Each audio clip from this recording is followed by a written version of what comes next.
అమర్ తేజుల గురించి కొత్తగా ప్రత్యేకంగా పరిచయం చేయాల్సిన అవసరం లేదు.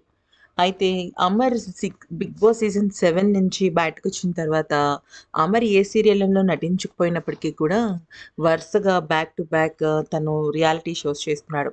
ఈ 'స్మార్ట్ జోడీ' గానీ, 'నీతోనే డాన్స్' కానీ ఇట్లా రకరకాలుగా అనమాట.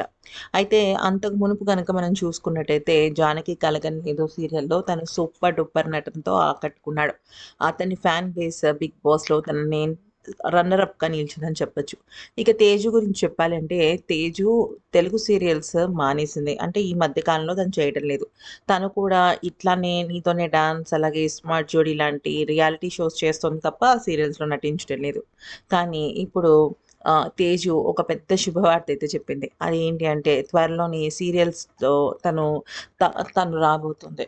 అయితే ఆ సీరియల్ తెలుగులో మాత్రం కాదండి. అది తమిళ్ సీరియల్‌లో. తమిళంలో తను ఒక అత్యద్భుతమైన సీరియల్‌లో నటించబోతోంది. మెయిన్ క్యారెక్టర్, హీరోయిన్ క్యారెక్టర్ అని చెప్పొచ్చు. అయితే నిజానికి తను తెలుగులో నటించాలని అనుకుంటున్నప్పటికీ కూడా తనకి సరైన అవకాశాలు రావటం లేదని. కానీ తెలుగులో నటించాలని ఉందని, అమర్‌తో కాకపోయినప్పటికీ కూడా తెలుగులో నటించడం అంటే నాకు చాలా ఇష్టమని, తెలుగులో ఎన్నో అవకాశాలు నాకు చాలా వచ్చాయని, అయితే ఇప్పుడు కూడా నేను అవకాశాల కోసం ఎదురు చూస్తున్నానంటూ చెప్పుకొచ్చింది. అయితే త్వరలో 'తేజు' తెలుగు బుల్లితెర మీద కూడా కనిపించాలని మనందరం ఆశిద్దాం.